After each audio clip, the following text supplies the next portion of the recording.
AITA for refusing to give my sister the family heirloom after she publicly called me selfish for keeping it. I, 32F, come from a pretty traditional family where sentimental items get passed down through generations. One particular thing that matters a lot in our family is a small antique jewelry box that originally belonged to my great-grandmother. It isn't worth a lot of money, but it's been in the family for nearly a century. Every generation, it gets passed to the eldest daughter. My mom was the eldest daughter in her family, so she inherited it from my grandmother. Growing up, she always talked about how meaningful it was to her and how someday she would give it to me. I'm the eldest daughter in our generation. I have a younger sister, Lena, 29F. Lena and I have always had a complicated relationship. We aren't exactly enemies, but she's very competitive with me and has always felt that I got the better end of things in life. I was the first grandchild. I was the one who followed family traditions more closely, and I guess I fit the role my parents expected better than she did. For context, Lena is very successful and honestly doing great in life. She makes more money than I do and has a bigger house. But she's always had this weird belief that I'm the favorite. Last year, my mom passed away after a long illness. It was obviously devastating for both of us. During the process of sorting through her things, my dad gave me the jewelry box. He said it was what Mom wanted and that she had mentioned it several times. I accepted it, but didn't make a big deal about it. I put it in my bedroom and mostly left it alone because looking at it makes me emotional. A few months later, Lena came over to my house for dinner. At some point, she saw the jewelry box on my dresser and asked about it. I told her dad had given it to me because Mom wanted it passed down that way. Lena immediately got upset. She said it wasn't fair that I always got the special things just because I was born first. I tried to explain that it wasn't about favoritism, it was just the tradition in the family. She said traditions are stupid and outdated, and that if Mom were alive today, she probably would have split things equally. I told her that maybe, but I wasn't going to ignore what Mom specifically said she wanted. After that, Lena dropped it for a while, or at least I thought she did. 2 weeks ago, my cousin hosted a big family gathering for our grandmother's 90th birthday. A lot of relatives were there, including aunts, uncles, and cousins I don't see often. During dinner, someone mentioned my mom and started talking about family traditions. Lena suddenly brought up the jewelry box in front of everyone. She said something like, "Well, traditions are clearly more important to some people than family." My sister refused to share Mom's heirloom, even though it should belong to both of us. Everyone went quiet and stared at me. I was shocked and honestly embarrassed. It felt like she had set me up. I calmly said that Dad had given it to me because Mom wanted it passed down to the eldest daughter, just like it always had been. Lena rolled her eyes and said that sounded like a convenient excuse. A few relatives awkwardly changed the subject, but the mood was weird after that. Later that night, Lena texted me a long message saying I humiliated her and made her look greedy in front of the family. She said if I actually cared about her feelings, I would give her the jewelry box or at least share custody of it. That last part honestly annoyed me because it's not a child. It's a wooden box. I told her I wasn't giving it away and that if she wanted to talk about family matters, she shouldn't have tried to shame me in public first. She responded by calling me selfish and saying Mom will be disappointed in me. Since then, a few relatives have reached out privately. Most of them say they understand the tradition, but a couple suggested I could just let Lena have it to keep the peace since she clearly wants it. More. My husband thinks that's ridiculous and says giving it to her after the way she acted would only reward the behavior. The thing is, I do feel guilty sometimes. Not because I think she's right, but because I hate conflict and I know losing Mom has been hard on both of us. At the same time, the jewelry box is one of the last things I have that feels directly connected to my mom and the women in our family before her. Every time I look at it, I remember her telling stories about my great-grandmother and how proud she was that the tradition continued. If I gave it away just to stop Lena from being angry, it would feel like I was erasing something that mattered a lot to Mom. Still, the situation has now turned into a bigger family drama than I ever expected. Lena hasn't spoken to me since, and my dad says he wishes we would just work it out somehow. So now I'm stuck wondering if I'm being stubborn. AITA for refusing to give my sister the family heirloom, even though she clearly wants it, and thinks it should belong to both of us. If you enjoyed the video, don't forget to leave a like and subscribe to the channel. It helps the content grow and motivates me to create even more great videos. Turn on notifications so you don't miss any new uploads. By the way, I'm curious. When do you usually watch my videos? While working, studying, or just relaxing at home? Let me know in the comments. I'd love to hear from you. Thank you for your support. AITA for refusing to help my sister after she borrowed my house for a party that destroyed half of it. I'm 34, and I bought my house 3 years ago after saving for almost a decade.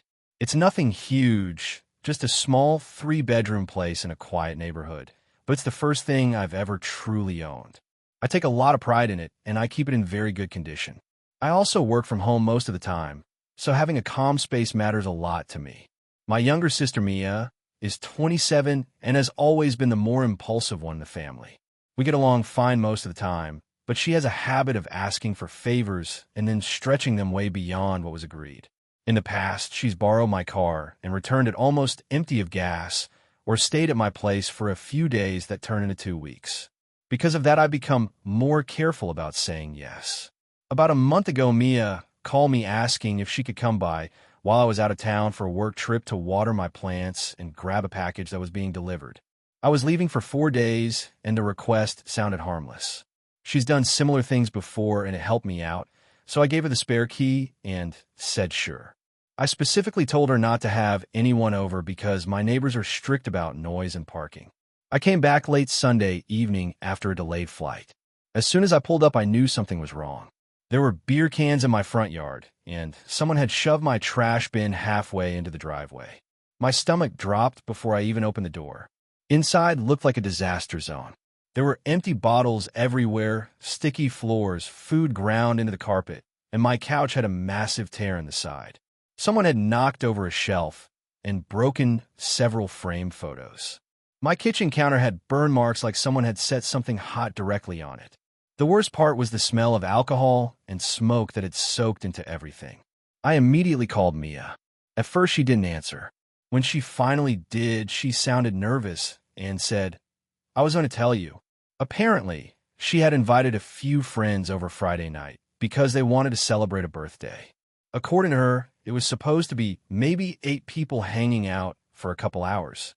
Instead, one of those friends invited more people, and then someone posted my address in a group chat.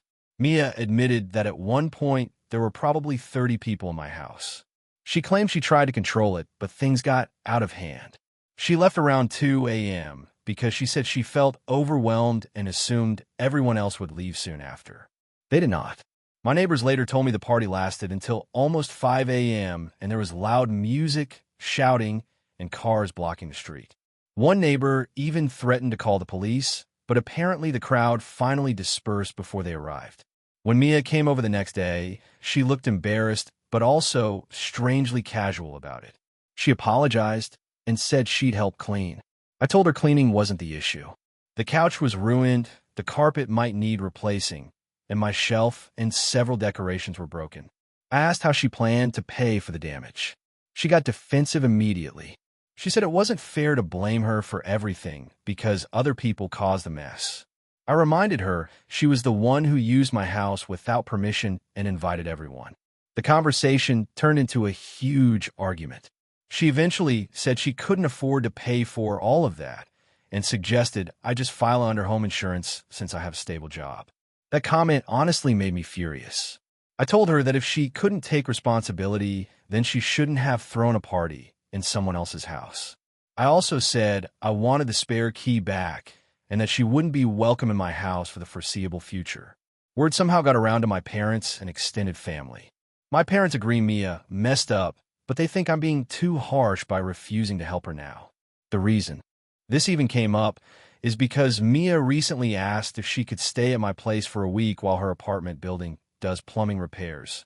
I told her absolutely not. Now, my parents are saying families should forgive mistakes and that Mia already feels terrible. They think letting her stay for a few days would show that I care more about our relationship than about furniture and carpets. I told them the issue isn't the furniture.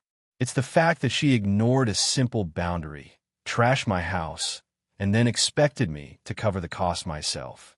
Until she takes responsibility for the damage, I don't feel comfortable trusting her in my home again.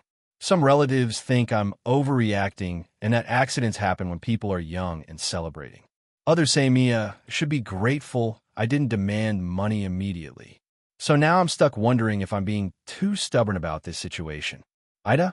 AITA for refusing to help my sister after she volunteered my house for a family event without telling me. I, 32M, own a house that I bought 3 years ago. It's not huge, but it has a decent backyard and a large kitchen, which somehow made everyone in my family start referring to it as the gathering house. I like hosting sometimes, but I'm also someone who values quiet and planning ahead. My sister Laura, 29F, has always been more spontaneous. She's the kind of person who decides something on Friday night and expects everyone to rearrange their lives by Saturday morning. Usually it's harmless, but sometimes it gets exhausting. Last month, our parents announced they would be visiting from another state for the first time in almost 2 years. Everyone was excited. I was too, and I told Laura and our brother that we should all go out to dinner together when they arrived. A week later, I started getting strange messages from relatives asking things like, "What time should we come over?" and "Do you need us to bring folding chairs?" At first, I thought they had the wrong person. Then my cousin texted me asking if 20 people would be too many for my backyard. Confused, I called Laura. She casually told me she had planned a big family welcome party for our parents at my house. I asked what she meant by my house. She said she told everyone the party would be there because my place had the most space. Apparently, invitations had already gone out to a bunch of relatives, including some I hadn't seen in years. The problem was that she never asked me. I had absolutely no idea this was happening. When I asked why she didn't check with me first, she said she knew I wouldn't mind, and that I always host things anyway.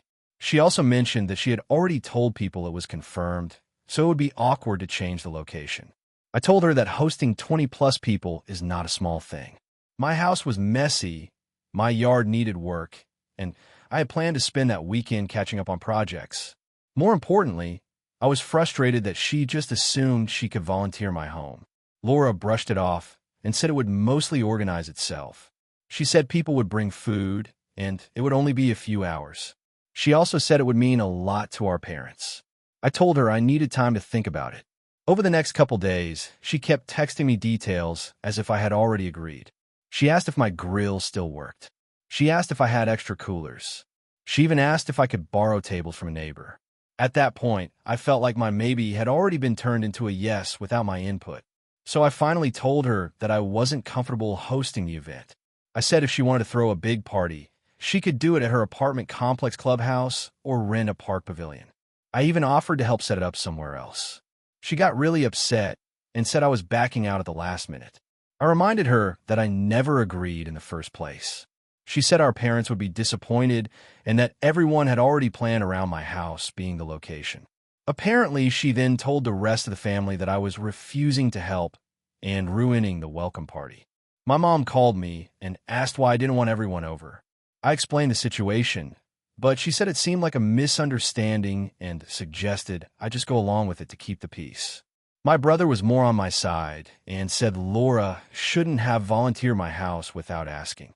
But a few relatives messaged me saying it was just one afternoon and that families should make sacrifices for each other. What really bothered me was that Laura never apologized. She just kept insisting that I was being stubborn and making things harder than they needed to be. In the end, she scrambled to move the event to a park shelter, but she's still angry with me and says I embarrassed her in front of the family. Now some relatives are acting like I overreacted because I technically had the space to host, and it would have made things simpler. I feel like it's basic respect not to promise someone else's home for a large gathering without even asking them first. At the same time, I do feel bad that the situation turned into a bigger conflict than it probably needed to be. So, AITA for refusing to host a party that my sister planned at my house without telling me? AITA for refusing to give my sister my spare house key after what she did last time? So I, 32M, bought a small house about a year ago. It's nothing fancy, just a modest 2-bedroom place in a quiet neighborhood. But it's the first property I've ever owned, and I'm really proud of it. I worked a lot of overtime and saved for years to make the down payment. Because of that, I'm pretty protective of the place and careful about who has access to it. My sister, 29F, has always been a little more chaotic than me. I love her, but she tends to make impulsive decisions and then expects other people to help fix the situation. She's bounced between apartments, jobs, and even roommates more times than I can count. Our parents usually help her out, but they live about 2 hours away from both of us. About 6 months after I moved into my house, she called me in a panic saying her apartment had a plumbing issue and the landlord needed everyone out for a few days. She asked if she could stay with me temporarily. I said yes, because she's my sister and I didn't want her stuck in a hotel she couldn't afford. The first couple days were fine. She slept in the guest room and mostly kept to herself. But by the third day, things started getting weird. I came home from work and found 2 people I didn't know sitting in my living room watching TV. Apparently, they were her friends who just needed a place to hang out. She hadn't asked me beforehand. I told her that I wasn't comfortable with strangers being in my house when I wasn't there. She apologized and said it wouldn't happen again. A few days later, I came home again, and this time there were 4 people in my backyard having drinks. They had moved some of my patio furniture around, and one of them had brought a speaker and was blasting music. When I confronted my sister, she said they were just celebrating that her apartment repairs were almost done. I told everyone they needed to leave and then had a serious talk with her. She admitted she should have asked first, but said I was overreacting because it was basically just a small gathering. What really pushed things over the edge happened the night before she moved back to her apartment. I woke up at around 2 a.m. because I heard noise downstairs. When I went down to check, there were 3 people in my kitchen making food and laughing. My sister had apparently given them the door code to my keypad lock so they could come over after a night out. I was furious. I told everyone to leave immediately and told my sister that giving out my door code was completely unacceptable. She tried to brush it off and said they were close friends and I needed to relax. The next morning, I changed the code and told her she couldn't stay there anymore after that day. She moved back to her apartment, and things were tense between us for a while, but eventually we started talking normally again. Fast forward to last week. My sister called me and said she was planning a short trip out of town and asked if she could leave a few boxes at my place because she's thinking about moving again and doesn't trust her current roommate not to mess with her stuff. I said storing a couple boxes in my garage would be fine. Then she asked if I could give her a spare key to the house so she could pick up the boxes whenever she needed them since my work schedule is unpredictable. I immediately said no. She sounded surprised and asked why. I reminded her about the situation from before when she shared my door code with random people and basically treated my house like a hangout spot. She said that was different because she was living there at the time and that I was holding an old mistake over her head. I told her the point was that I can't trust that she won't give the key to someone else if it's convenient for her. She got defensive and said I was acting like she was some kind of criminal. According to her, normal siblings trust each other with things like house keys. She also said it would be really inconvenient if she had to coordinate every single time she wanted to grab something from the garage. I told her inconvenience doesn't outweigh my comfort in my own home. She ended the call pretty abruptly after that. Later that evening, my mom called me saying my sister was upset and felt like I didn't trust her at all. My mom said that family should help each other and that giving her a spare key would be a simple gesture of goodwill. I explained everything that happened before, including the random people showing up at my house at 2 a.m., but my mom still thinks I'm being too rigid and should give my sister another chance.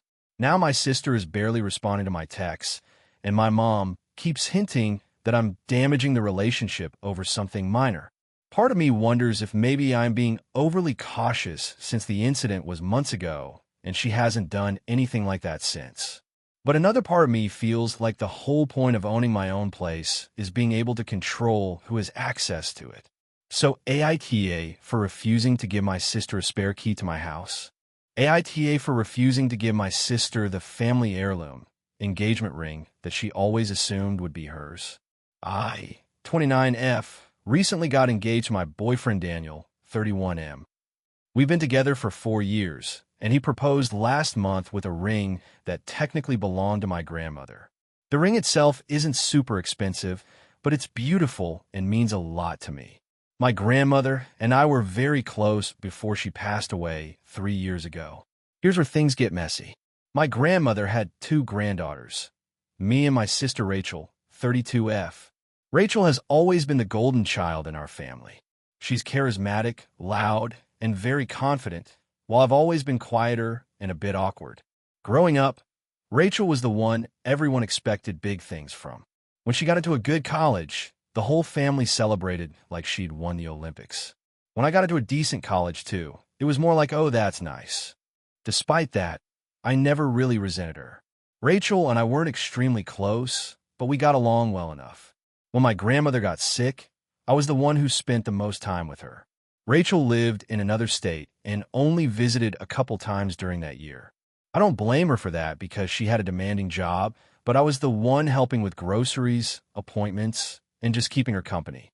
A few weeks before my grandmother passed away, she gave me the ring. She told me that she wanted me to have it someday when I got engaged. I was surprised because I knew Rachel loved that ring. Rachel used to try it on during family gatherings and always joked that she'd steal it for a future wedding. I asked my grandmother if she was sure, and she said yes. She told me she appreciated how much time I'd spent with her and wanted me to have something special to remember her by. After she passed, I kept the ring safely in a small box and honestly didn't talk about it much.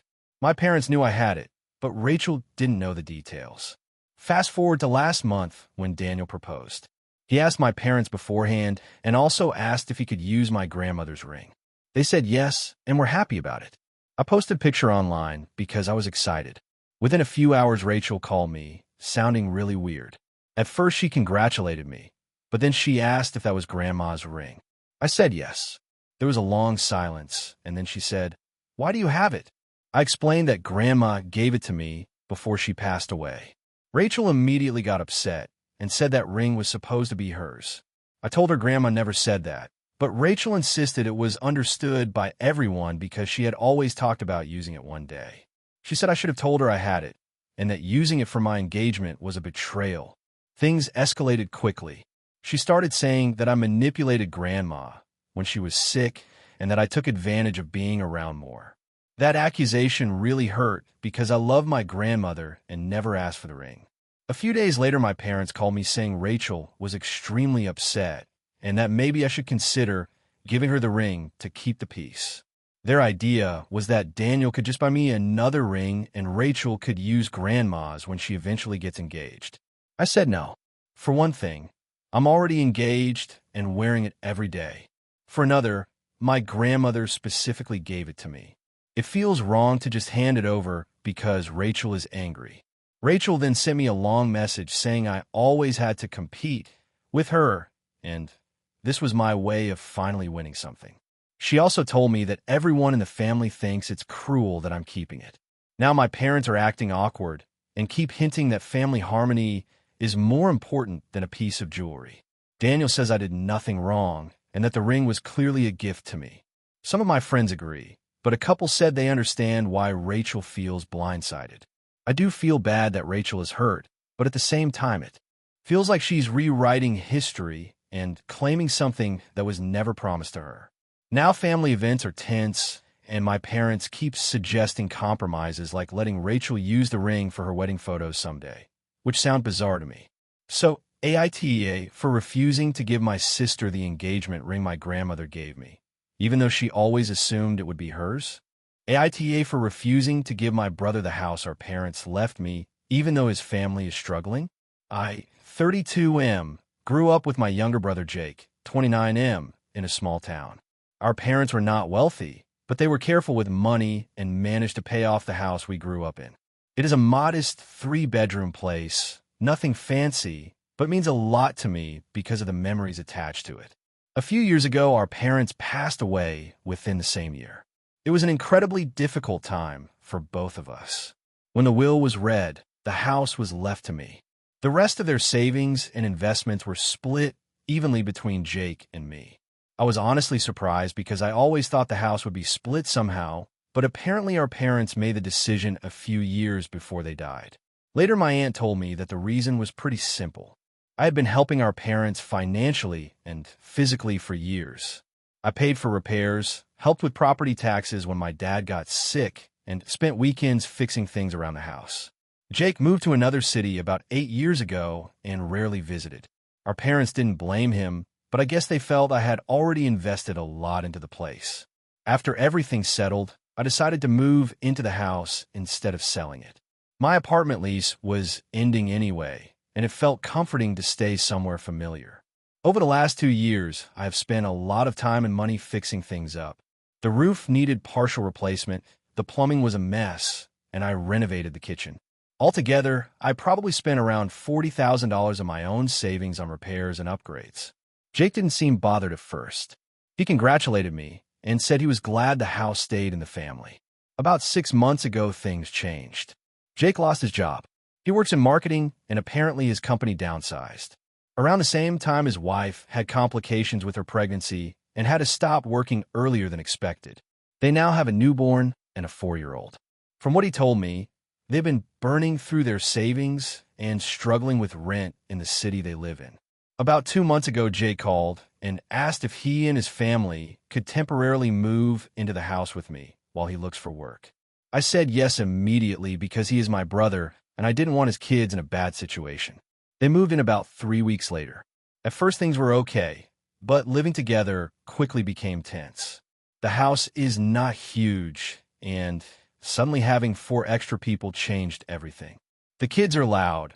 His wife complains about the renovations I did because she says the kitchen layout is inconvenient, and Jake started making comments about how the house should really belong to both of us. Last week things escalated. Jake sat me down and said he thinks the fair solution is that I assign half the house over to him. His reasoning is that it was our childhood home and morally it should belong to both brothers equally. He also said that since his family needs stability more than I do, it would make sense for them to eventually live here permanently. I reminded him that the house was legally left to me and that I already put a lot of money into it. I told him I was willing to let them stay temporarily while he gets back on his feet, but I was not giving away half the house. Jake got angry and said I was being selfish and using legal technicalities against family. He argued that if our parents were alive today and saw his situation with 2 kids, they would want him to have the house instead of me living here alone. His wife also confronted me later and said I was putting them in a horrible position because now Jake feels like he has to rush to find any job possible instead of something stable.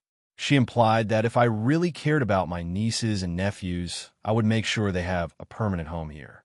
The thing is, I do care about them, but this house is basically everything I have. I pour my savings into it, and it is the only property I own. If I sign half of it away and things go bad between us later, I could end up losing the home completely. Now Jake is barely speaking to me, and the atmosphere in the house is extremely uncomfortable. A couple of relatives have called saying I should consider helping him more because family is supposed to support each other during hard times. I feel guilty because I know they are struggling, but I also feel like giving away half my house would be a massive decision that could affect my entire future. So, AITA for refusing to give my brother half of the house our parents left to me, even though his family is having a really hard time right now. AITA for refusing to help my sister after she borrowed my house without asking. I'm 34M, and I own a small 3-bedroom house that I inherited from my grandmother about 6 years ago. It's not huge, but it's in a nice neighborhood, and I've spent a lot of time and money fixing it up. I replaced the roof, redid the kitchen, and turned the spare bedroom into a small office since I work from home most of the week.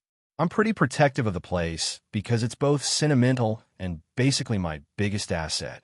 My younger sister, Jenna, 29F, has always been a bit chaotic with her life. She jumps from job to job and tends to rely on other people when things get difficult. I love her, but she's the kind of person who asks for forgiveness instead of permission. Over the years, she stayed on my couch a few times between apartments.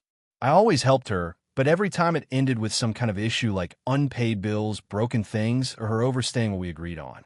About 3 months ago, she called me saying her lease was ending and she needed a place to stay for a couple weeks. I told her no this time.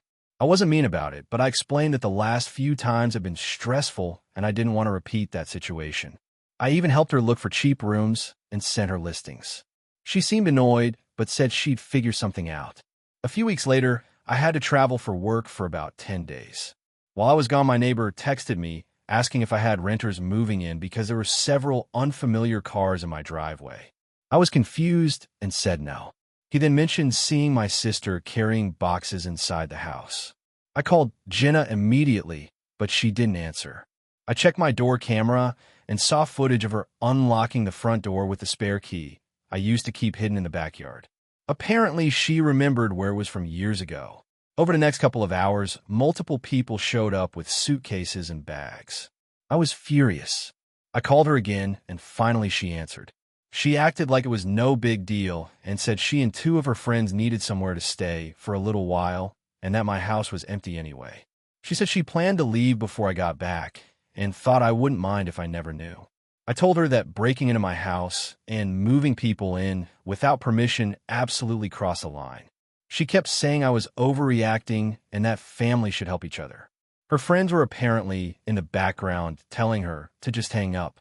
I spent the next day stressed out during my work trip trying to figure out what to do. I eventually called another neighbor and asked him to check the place. He said there were people smoking on the back porch and playing loud music. That made me even more angry because I've worked hard to maintain a good relationship with the neighbors. I decided to call Jenna again and told her she had 24 hours to get everyone out or I would call the police for trespassing. She got really upset and said I was threatening my own sister with cops. She claimed they had nowhere else to go and that I was making her homeless over nothing. When I returned home 2 days later, the house was technically empty, but it was a mess. There were trash bags in the kitchen, cigarette butts in my yard, and someone had spilled something sticky on the living room rug. My office chair was broken, and there were empty beer cans stuffed behind the couch. It took me the entire weekend to clean everything. After that, I changed the locks and installed a better security system.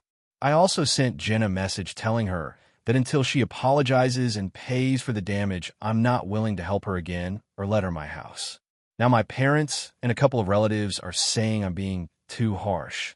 They think threatening the police was extreme and that I should understand she was desperate. My mom says family should always have a place to land and that I embarrassed Jenna by treating her like a criminal. The thing is, she basically broke into my home and brought strangers with her while I was out of town. I feel like that's way beyond normal sibling boundaries.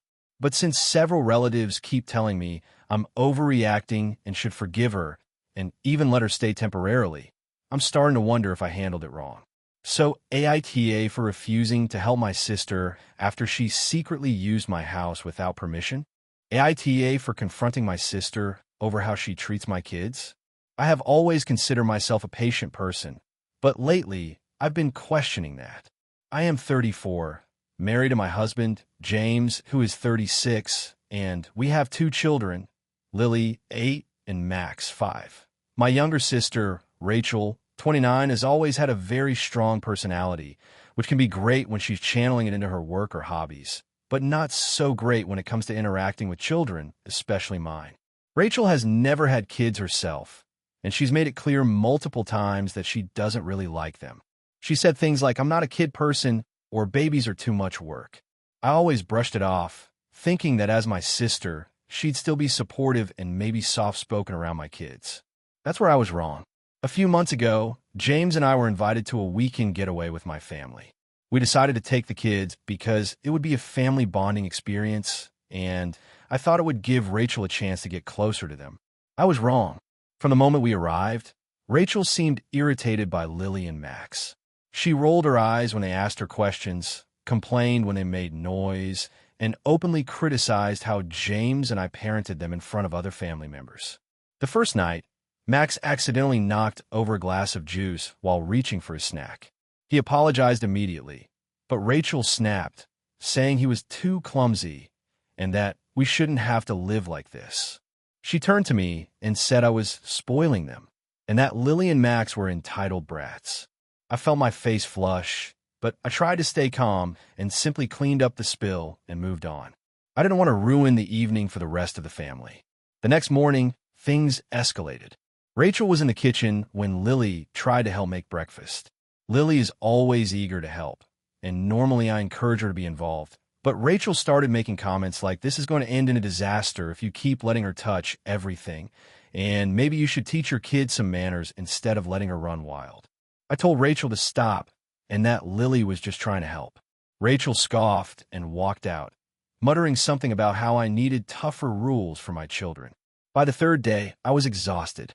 Rachel seemed determined to pick apart every little thing Lily and Max did. She criticized Max for the way he held his spoon, told Lily her backpack was messy and that she should have better organizational skills, and once made a big show of saying she couldn't believe I let Max jump on the couch. James noticed how stressed I was becoming and suggested we talk to Rachel privately. I agreed, thinking maybe a calm conversation could help. When we sat down, I tried to be diplomatic. I said, Rachel, I know kids aren't your thing, but I need you to be mindful of how you speak to Lily and Max. They're young, and your comments are hurting them. Rachel rolled her eyes and replied, I'm just being honest. Someone has to teach them reality. You're raising them in a bubble, and it's not good for them. I tried to explain that there's a difference between constructive guidance and constant criticism. Rachel didn't seem to care. She ended the conversation by saying, well, if you can't handle honest feedback, maybe you should rethink how you raise your kids. After that, I decided to set stricter boundaries. I told Rachel that if she continued to make negative comments about the kids, she would need to excuse herself from the room. At first, she was passive-aggressive, sighing loudly and muttering under her breath. But she did follow the rule until the end of the trip. When we got home, I thought the worst was over. But a few weeks later, we were planning a small family dinner. I invited Rachel, and my kids were excited to see her again. I had hoped that after the trip, things might improve. During dinner, Max accidentally spilled a little water on the table. Before I could even react, Rachel loudly said, You're lucky you didn't make a bigger mess. Some people would just lose it with kids like you. Lily looked shocked, and Max started crying. I lost my patience. I stood up and said, Rachel, enough. You do not speak to my kids that way. You don't get to belittle them in my home. If you want to continue being part of their lives, you need to treat them with respect. Rachel stared at me, completely taken aback. She said, I can't believe you're being so dramatic. I was just pointing out the truth. You're raising them to be soft and entitled. I told her that our family values kindness and patience, and that constant criticism from her was not acceptable. The rest of the family was quiet, clearly uncomfortable, but no one took her side. Rachel left shortly after, and we haven't spoken much since. Some of my extended family think I overreacted, saying I should have just let it slide, and that she was just being honest. James and I, however, feel we did the right thing to protect our children from ongoing negativity and verbal attacks. I'm conflicted because Rachel is my sister, and I don't want to damage that relationship permanently. But I also don't want to allow her to speak to my kids in a way that undermines their confidence or makes them feel unwelcome around family. I have tried to enforce boundaries calmly, but she refuses to respect them and dismisses my concerns. I feel guilty for potentially harming our sisterly bond, but I also feel justified in standing up for Lily and Max. The tension has affected family gatherings because I worry she'll say something cruel again. Sometimes I wonder if I should apologize for confronting her and try to smooth things over, but I keep coming back to the idea that standing up for my children is more important than avoiding conflict with an adult who refuses to change her behavior. AITA for confronting my sister over how she treats my kids? I am aware that some might see my actions as harsh or confrontational, but I feel like I reached a point where inaction was no longer an option. I'm not trying to control her life, only her interactions with my children, but I can't shake the worry that I may have gone too far or handled it poorly. Hey friends, if you enjoy this content, don't forget to like the video and share your thoughts in the comments.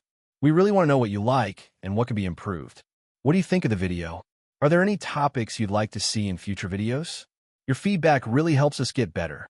Thanks for being with us. AITA for refusing to help my sister after she deliberately put me in a difficult situation. I, 32F, have always been close to my younger sister, Emily, 28F. We grew up in a small town where family meant everything, and even as adults, we maintained a strong bond. I've always tried to support her in any way I could, whether it was helping her move lending her money when she was in a tight spot, or being the one to listen to her endless dating stories. But recently, something happened that made me seriously question whether my loyalty was being taken for granted. Emily recently got engaged to a guy named Mark. From what I could tell, Mark is charming, but a bit controlling. He seems like a nice guy on the surface, but Emily's friends and I have noticed some red flags. She, however, is head over heels, and I didn't want to get between them. When she told me she was planning her bridal shower, she immediately asked me to organize it. Normally, I would have been happy to do so, but the way she asked left me uneasy. She expected me to handle every single detail: venue, catering, invitations, decorations, and even finding entertainment. She said she didn't have time because of work and insisted that I take care of everything like I always do. I work a demanding job in marketing, and my schedule is already tight. Planning an entire bridal shower is not something I could easily do, but I didn't want to say no outright. I suggested that we hire a party planner or divide tasks among other friends and family members. Emily blew up on me. She said I was being selfish and that if I truly cared about her, I'd just take care of it. The conversation ended with her storming off and me feeling frustrated and guilty. A week later, I got another request that made my blood boil. Emily had decided to throw her bachelorette party in Las Vegas and expected me to foot part of the bill. She said it was supposed to be a girls' trip, but she had already booked a fancy hotel and activities without consulting me. The total cost came to $1,200, which is far more than I can afford right now. I tried to explain that I couldn't cover that kind of expense, but she insisted that I could pay her back later and implied that I was being a bad sister for even hesitating. I tried to compromise by suggesting a weekend getaway closer to home or a more budget-friendly option, but Emily refused. She told me that I was ruining her special time and that if I couldn't participate, she'd understand, but it would be disappointing. I decided not to go. I felt guilty, but I also felt that if I gave in, it would set a precedent where she assumed I would always sacrifice my time and money for her events. Things escalated last weekend. Emily called me in tears, saying that she had gotten into a fight with Mark. She claimed he was being unreasonable about their wedding budget and wanted to cancel some of the things she had planned. She asked me to come to her apartment and mediate, thinking I could somehow smooth things over. I told her that I couldn't get involved in her relationship problems and that she and Mark needed to work things out themselves. She accused me of not supporting her and said that if I truly loved her, I would help her keep Mark happy. She ended the call abruptly. Yesterday, I got a group chat message from our extended family. Emily had posted a long rant about how I had refused to help her and how some sisters don't care about their family. She mentioned the bridal shower, the bachelorette trip, and the fight with Mark. Several relatives immediately messaged me, asking why I hadn't stepped up. Some were sympathetic, but others were clearly annoyed with me. My parents called me this morning. They seemed frustrated and said I should have put family first and helped Emily through this. I tried explaining that Emily was demanding too much and that her expectations were unrealistic. I also told them that my job and finances make it difficult for me to take on all these responsibilities. They didn't seem to get it. My dad said I was being selfish and unkind, while my mom suggested that I try to make amends before things got worse. I've spent the last few hours thinking about the situation. On one hand, I feel guilty for not helping my sister. On the other hand, I feel that she has crossed the line by expecting me to handle every aspect of her events, pay for expensive trips, and mediate her relationship problems. I love my sister, but I also need boundaries. Since refusing to help, Emily has barely spoken to me, except for a few passive-aggressive texts. I've considered reaching out to apologize or offer some compromise, but I worry that doing so will just reinforce the pattern of her expecting me to drop everything for her. I want to maintain a relationship with her, but I also want to be respected and not taken advantage of. So, Reddit AITA for refusing to help my sister with her bridal shower, bachelorette party, and relationship issues, even though she feels hurt and our family thinks I'm being selfish. AITA for refusing to let my sister move back in after she abandoned her house to me. I, 32F, have a long and complicated history with my younger sister, Emma, 28F. For years, we've had a typical sibling relationship, sometimes close, sometimes distant. About 3 years ago, our parents passed away unexpectedly, leaving us both their house. Emma had been struggling financially for a while and was renting her own place, which wasn't in great condition. She was behind on rent, and I knew that if she stayed there much longer, she would face eviction. When a house was willed to us, I inherited the main residence because I had been living closest to it and had been handling most of the upkeep already. Emma got a smaller property that was in terrible shape and required massive renovations. She was overwhelmed, and honestly, I expected that she would need support to get it fixed. I helped her as much as I could with advice and even small financial contributions. But over time, I realized that she wasn't really trying to make things better. She would complain endlessly, cancel contractors, ignore payment deadlines, and generally expect me to fix problems for her while she continued to live in her small apartment. Fast forward a year after we split the properties. I was managing my own life, working a demanding job, and maintaining my property. Emma's place had barely been touched, and she kept bringing up the idea of moving back in with me temporarily until she got her finances in order. I was hesitant, but willing to help if it was truly temporary. However, what started as temporary quickly morphed into her treating my home as her permanent base.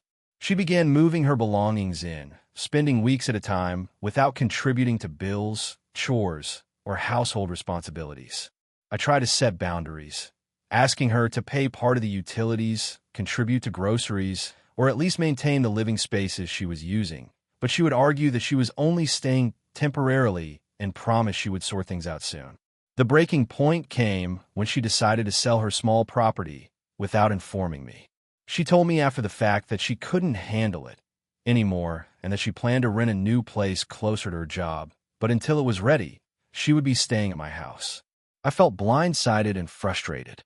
This was no longer temporary.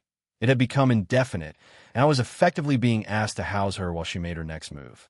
I tried talking to her about it, explaining that I had my own obligations and couldn't accommodate her indefinitely.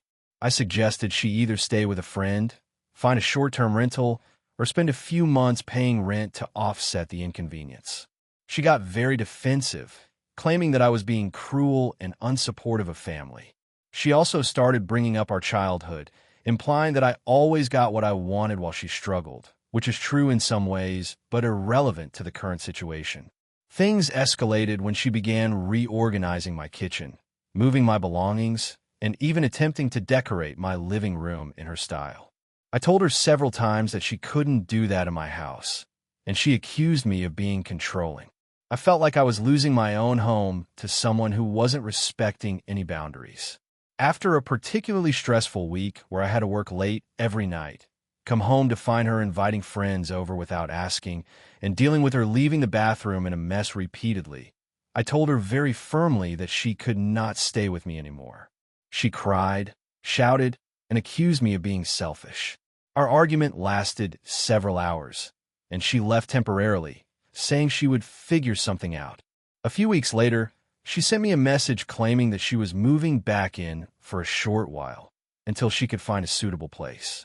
I responded by saying no. I explained that while I love her, I have my own responsibilities, and her repeated disregard for my home and my boundaries made it impossible for me to host her. She replied by saying that I was heartless, that family should support each other unconditionally, and that I was choosing possessions over her. Now, our extended family is involved. Some relatives think I'm right to protect my home, while others think I should just let her stay and help her out. A few have suggested that I compromise by letting her stay for a fixed period if she pays rent, but I don't feel that would solve the underlying problem of her not respecting boundaries. She keeps messaging me, sometimes guilt-tripping me with phrases like, "I thought sisters were supposed to help each other," or "I don't know where else to go." I've offered practical alternatives, short-term rentals, friends, or even my assistance in finding a roommate, but she refuses all of them, insisting that my home is the only option. I've been feeling incredibly stressed and anxious because my sister and I were once close, and I hate that this situation is causing such tension. I also feel guilty because it is family, and I want to be supportive. But at the same time, I cannot let someone else live in my space without respect or contribution indefinitely. I want to maintain a healthy relationship with her, but I feel that giving in now would only set a precedent that she can disregard my boundaries whenever she wants. So AITA for refusing to let my sister move back in after she abandoned her house and repeatedly ignored boundaries of mine. AITA for refusing to attend my sister's wedding after what happened with my niece. I'm in my early 30s and have always been very close to my family, especially my younger sister, Emily. We grew up in a small town, and our parents made a huge effort to keep us connected. I've always considered myself the responsible one, the one who holds the family together during crises. Emily, on the other hand, has always been more free-spirited. Over the years, our differences have caused tension, but we usually manage to work things out. This situation, however, has me questioning whether I'm overreacting or if I have a valid reason to step back. Emily has been married for about 8 years now.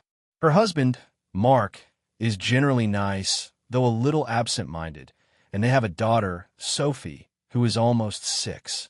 Sophie is an energetic, very outgoing child, and as much as I adore her, she can also be exhausting at times. Before the incident, I would babysit her occasionally, especially when Emily and Mark had work commitments. I've always tried to be patient and understanding with Sophie, knowing that children test limits and that every child is different. But a few months ago, something happened that completely changed my perspective. One afternoon, Emily called me asking if I could watch Sophie for a few hours. Mark had an urgent meeting, and Emily had to take care of some paperwork for her company. I agreed without hesitation, thinking it would be manageable. Sophie and I were playing in the living room when I noticed she kept trying to climb the coffee table, which is really not allowed in their house. I told her firmly, "Sophie, no climbing on the table, please," and offered her an alternative activity like building a puzzle. She ignored me, continued climbing, and then suddenly shoved a small glass ornament onto the floor. It shattered immediately, and I calmly told her she couldn't play near fragile things. She responded by yelling at me and calling me a mean auntie, which I let slide. But then it escalated. Sophie ran into the kitchen and grabbed a pair of scissors from the counter. I immediately said, "Sophie, give me the scissors. You could hurt yourself." Instead of listening, she ran around waving them. I chased her, and she ran straight into the hallway, still holding the scissors. I caught up to her and gently took them from her hands. That's when she hit me. Not just a light smack, but she actually punched me in the arm and then ran and hid behind the couch. I was stunned. I called Emily, who rushed home. She seemed mortified, apologized repeatedly, and told me it was just a phase. Mark was apologetic too, but he didn't seem to take it as seriously as I hoped. Since that day, I've had serious reservations about being around Sophie alone. Emily has insisted that I come over more often, that I need to bond with her daughter, and that I shouldn't overreact. I've tried setting boundaries like supervising Sophie only when Emily or Mark are present, but Emily keeps pushing. She says I'm creating distance and that it's unfair to Sophie. I feel like my personal safety and comfort should matter, but the guilt she piles on is overwhelming. Fast forward to last month. Emily got engaged again, this time to her fiancé Tom, a man I've met only a few times. She asked me to be part of the wedding party, which normally would be an honor. But the thought of being in close quarters with Sophie for an extended period, without a safe way to manage her behavior, makes me anxious. I told Emily that I couldn't attend, explaining the past incident and my discomfort. I tried to be diplomatic but firm. Emily reacted badly. She accused me of holding a grudge, of being selfish, and of punishing her for her child's behavior. She even said, "It's your duty as a family member to support me, no matter what." I tried to reason with her, saying that I wasn't willing to put myself in a situation where I might be physically harmed again, and that I hoped she would understand. She accused me of abandoning her, and I felt myself breaking down because it's not like I don't care about her. Ikare deeply. But the thought of the wedding, the large crowd, and Sophie running around freely made me anxious to the point of physical nausea. My parents got involved, tried to mediate. They suggested I attend but stay out of Sophie's way, maybe sit at a table far from her. I explained that it wasn't just about sitting far away, My anxiety is triggered by being in the same room where I could potentially be confronted by Sophie. My parents said that I should try to face my fears and reminded me that Emily is my sister. I get that perspective, but I also feel like I'm being asked to put myself in a potentially harmful situation for the sake of family appearances. Emily has stopped speaking to me, and our parents are frustrated with me. They say I should prioritize family over personal discomfort, and that Sophie is just a kid. I know children can be challenging, but I also believe that physical aggression from a child toward an adult is serious. I feel trapped between wanting to support my sister and protecting my own mental and physical well-being. I've started thinking that maybe I'm overreacting. Maybe other adults could handle a child's tantrums without feeling threatened. Maybe I should just suck it up for the wedding.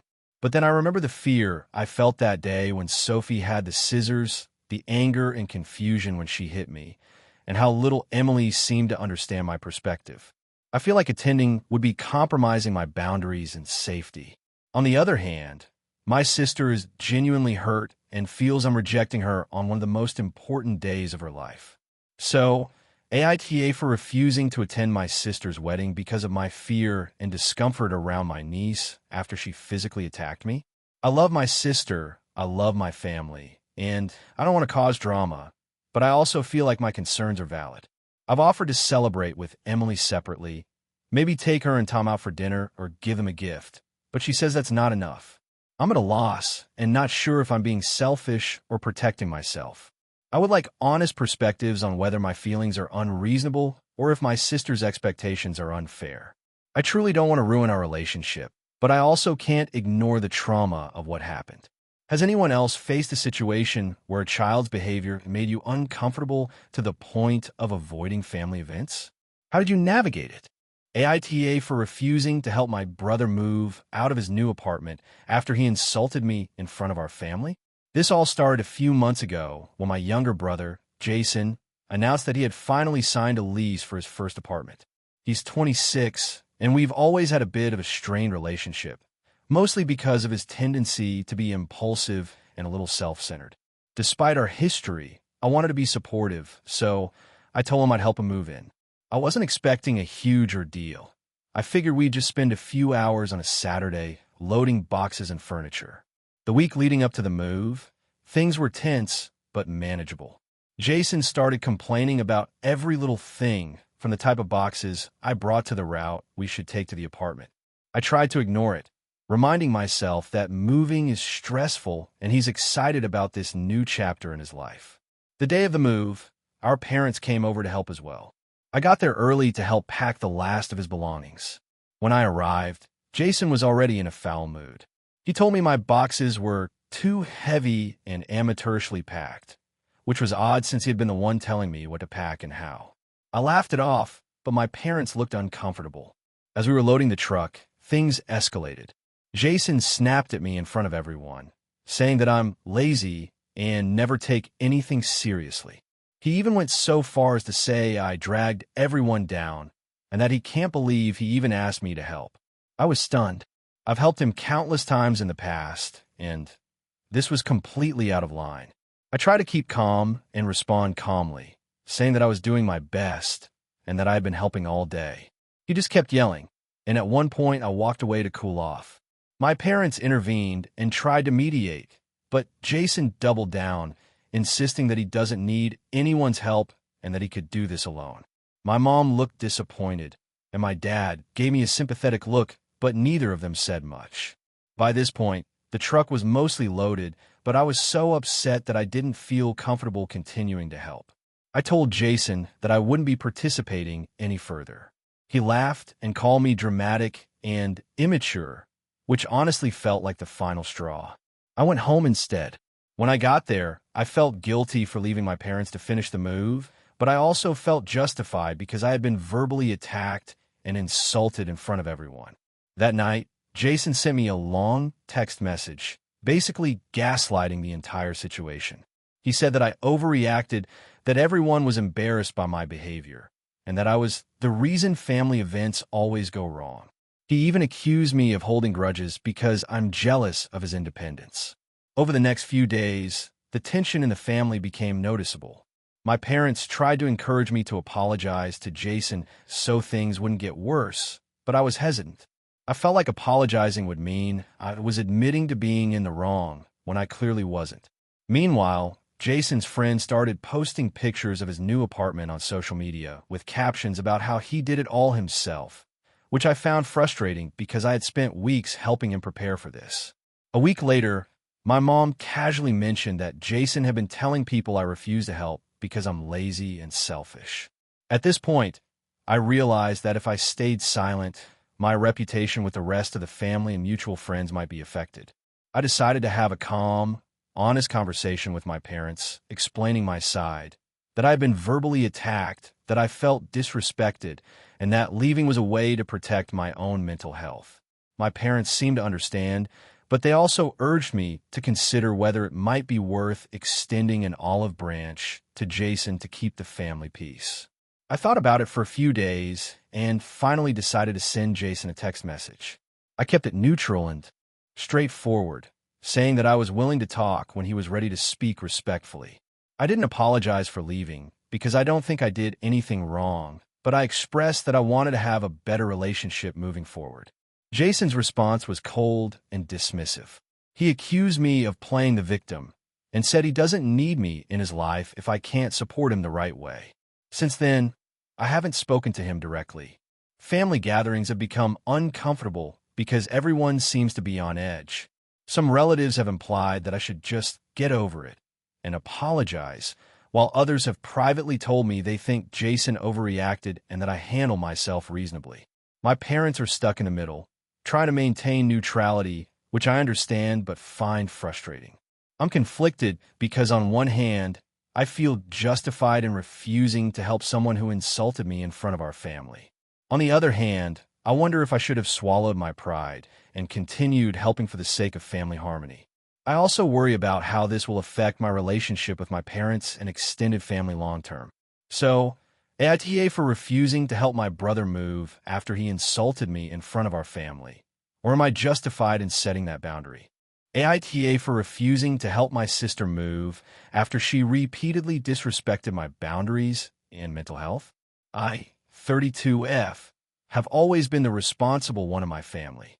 I work a stable job in IT, live independently, and try to maintain a healthy work-life balance. My younger sister, Emily, 28F, has always been more impulsive. She switches jobs frequently, rarely saves money, and tends to rely heavily on family whenever she faces a problem. Over the years, I've helped her financially, emotionally, and logistically, but there has always been a strain because she rarely considers my limits or feelings. Last month, Emily called me out of the blue in a panic. She had signed a lease for a new apartment with 2 roommates she barely knew, and it turned out the place was a disaster. Plumbing issues, broken appliances, and a landlord who refused to fix things. She was frantic because she had nowhere else to go and asked me to help her move within 2 days. The request was extremely last minute, but I initially tried to work with her. I checked my schedule and realized I had a weekend off coming up. I told her I could help, but only if she was ready to pack the night before, because I had plans the following week that I couldn't cancel. Emily reacted poorly. She immediately started crying, accusing me of not caring about her and always putting your job and your life first. I tried to calmly explain that helping doesn't mean I can drop everything on a whim, but she kept escalating. Eventually, I agreed to come for a few hours, just to help move the heaviest items and give her some advice. I warned her repeatedly that I wouldn't stay all day and that she needed to arrange for extra help or a moving van. The day of the move, Emily showed no preparation. Boxes were barely packed, some were open with items spilling out, and she had not even rented a moving truck. She expected me to magically solve everything. I started packing and lifting the heavier furniture, but I could feel my anxiety rising. My sister was stressed, but instead of being grateful, she criticized everything I did. She told me I was too slow, that I didn't know how to pack efficiently, and that I should have taken a whole day off work to help her. At one point, I asked her to call a friend or hire some movers to help because it was clear we couldn't finish in time. Emily snapped.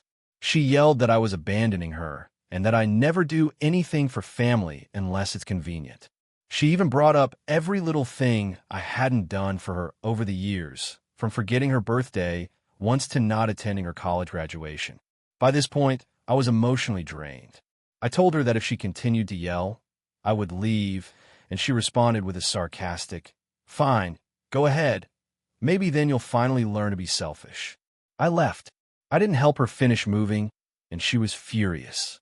She texted me nonstop for the rest of the weekend, accusing me of being cruel, uncaring, and a bad sister. She also called my parents, who were disappointed in me for letting my sister down, even though I had warned Emily repeatedly about my limits and offered to help in a reasonable way. Since then, our relationship has been tense. Emily refuses to talk to me unless it's about apologizing, and my parents are still subtly criticizing me whenever we meet. I feel guilty at times, but I also feel like I reach my limit. I have anxiety and past experiences with burnout, and this situation triggered both. I kept trying to help in a way that was manageable, but Emily expected me to drop everything without question, and when I didn't, she painted me as the villain. I know I could have communicated more clearly or tried to negotiate better, but I honestly feel like I set boundaries that were repeatedly ignored. I'm torn because I love my sister, but I also recognize that her behavior is emotionally manipulative, and giving it would have likely reinforced a cycle where she relies on me without respecting my limits. AITA for refusing to stay and help my sister move after she disregarded my boundaries and mental health.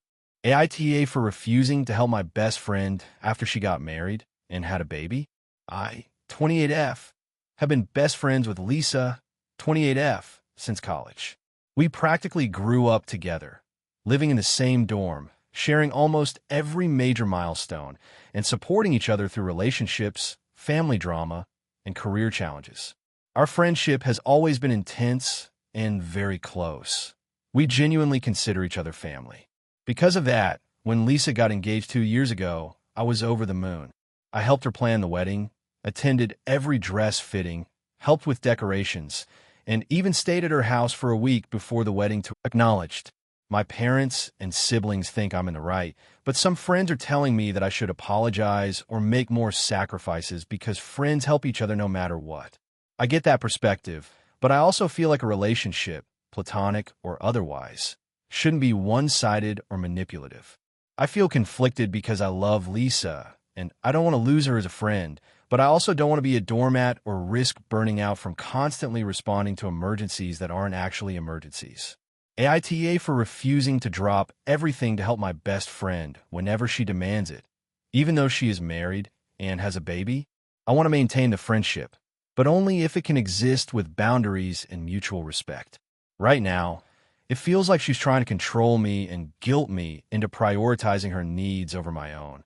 I don't know if I'm wrong for stepping back. Has anyone been in a similar situation where a friend's life changes and they start expecting constant support? How do you protect yourself without completely losing the friendship? I'm struggling because I genuinely love her, but I also know my limits and don't want to compromise my well-being for fear of losing her.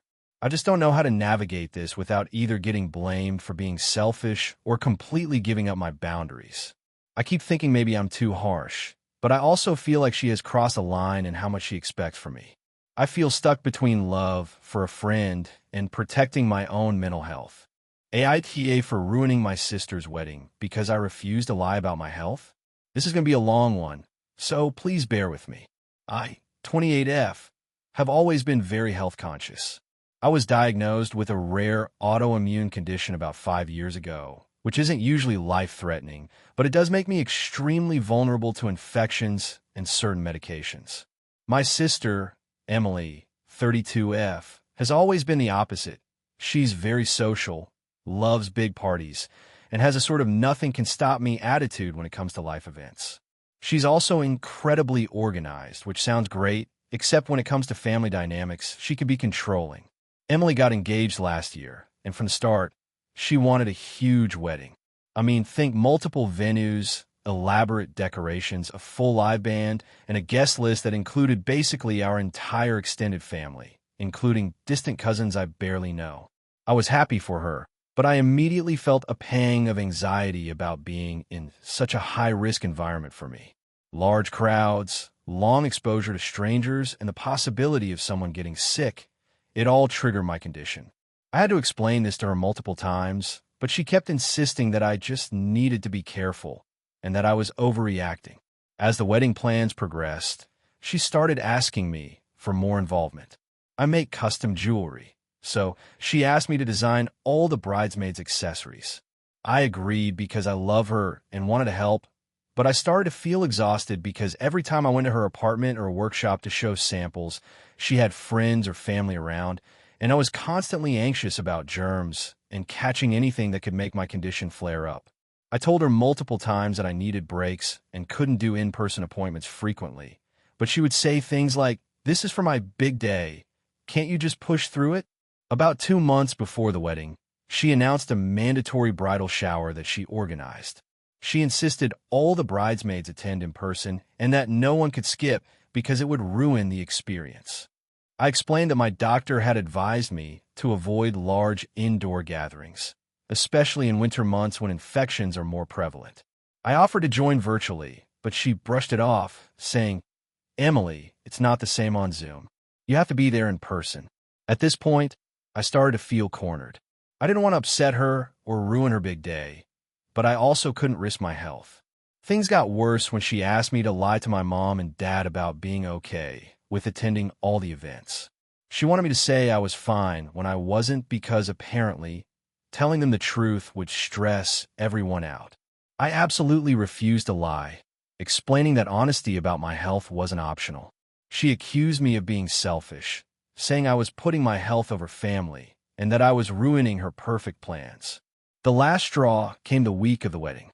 She demanded that I attend a rehearsal dinner that was scheduled at a crowded restaurant, with no option to leave early. I called my doctor, who again advised against it due to my compromised immune system. I texted Emily, explaining that I physically could not attend and that I wasn't willing to lie to the family about it. She responded with a long, emotional message, saying she couldn't believe I was choosing a stupid disease over my sister and that I was the reason the family was upset. I was devastated because I did want to be part of her wedding, but I also knew that attending could trigger a serious flare-up that would land me in a hospital. On the day of the wedding, I showed up wearing a mask and gloves, tried to be as careful as possible. I greeted her briefly, congratulated her, and then stood off to the side most of the ceremony. She did not speak to me for most of the evening and avoided all photos with me. At the reception, she made a toast that included some people.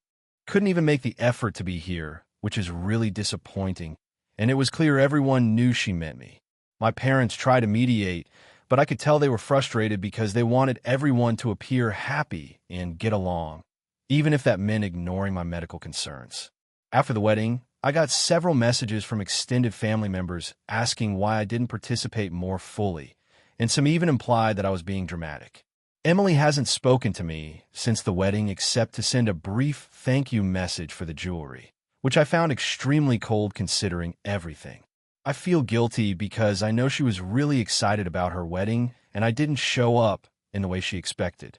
At the same time, I feel like she completely disregarded my legitimate health concerns and pressured me into a position where I either lied or risked my health. I've been debating whether I should have tried harder to fit in for her sake or whether standing my ground was the right choice. I don't want to be seen as selfish, but I also can't compromise my health for anyone, no matter how much I love them. So AITA for refusing to lie about my health and not fully participating in my sister's wedding?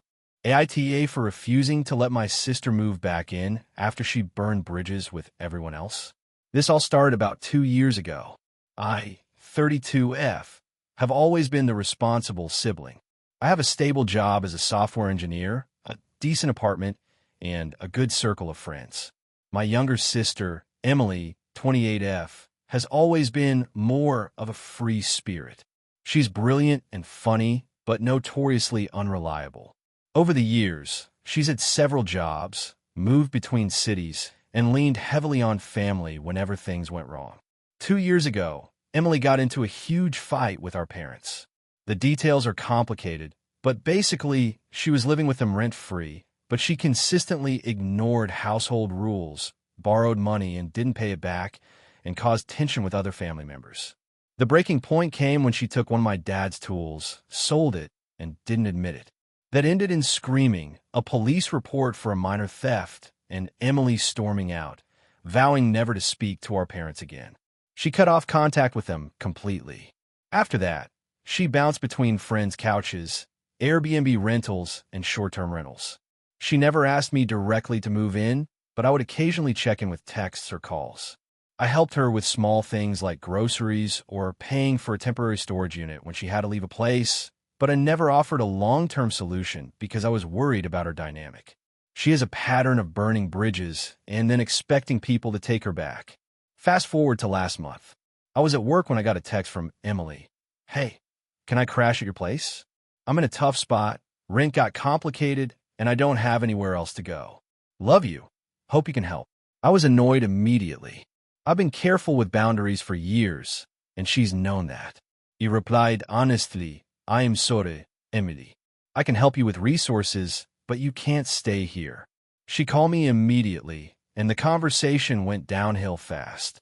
She accused me of being selfish and uncaring, reminding me of all the times I had borrowed her money or stayed at her place when I was broke, which I admitted, though it was limited.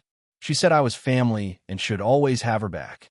I tried to explain that my issue wasn't that I didn't love her, but that I could not invite someone into my home who has a history of being disruptive and disrespectful of boundaries. She ended the call screaming, "Fine, I guess I'll just go back to living in my car like I always do. Thanks for nothing." After that, things got even more complicated. Our mutual friends got involved. Some texted me asking why I wouldn't let her stay, and I tried to explain the situation. Most were sympathetic, but a few told me I was being cold and that family should help each other. One even said, "You don't really love your sister if you're making her sleep outside." I did what I thought was responsible. I compiled a list of local shelters, temporary rental assistance programs, and employment resources that could help her get back on her feet. I sent it to her with a message. "I want you safe, but I cannot compromise my home and well-being." Emily responded by posting on social media about how I abandoned her, framing me as the villain. Some friends I hadn't spoken to in years reached out asking if it was true that I refused to help her. I kept my replies honest but firm, and most people stopped pressing the issue. Then the kicker. Last weekend, she showed up at my apartment unannounced. She had a duffel bag and looked disheveled. I answered the door because I wanted to assess the situation calmly, not confront her on the doorstep. She immediately launched into a monologue about how no one cares about her, how she's been mistreated, and that I was the only one who could save her. She said, "I'm not leaving until you let me stay, even for a week." I told her again that I could not do that. I reminded her that she had options I provided, that I could not compromise my own space and peace of mind, and that forcing her into my apartment would likely end with me calling the police, which I really didn't want to do. She begged, cried, and finally left, but she slammed my door so hard I thought it would break. After that incident, I blocked her number and social media account for the time being because I couldn't deal with the constant messaging. My parents, who she had been estranged from, reached out to check on me, saying, "We hope you didn't do anything drastic." I told them the truth. Surprisingly, they supported my decision and said they'd handle the fallout with Emily directly. Now, the drama has extended further.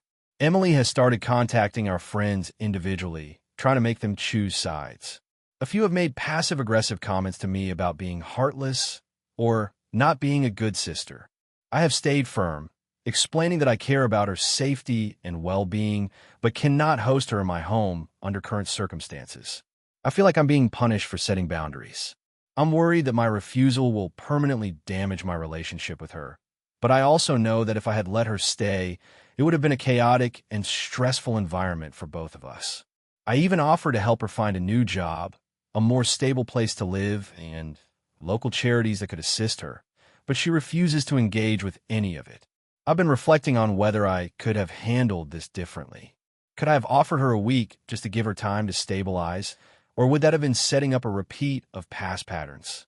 I genuinely love my sister, but I also have to protect my mental health and the space I've built for myself. So, Reddit, AITA for refusing to let my sister move in after she burned bridges with everyone else? Or am I justified in maintaining boundaries, even with family? Thank you for watching until the end. If you enjoyed this video, don't forget to like and subscribe to the channel so you won't miss new videos also. Leave a comment. I'd love to hear your thoughts. Your support and engagement mean a lot to me. See you in the next video.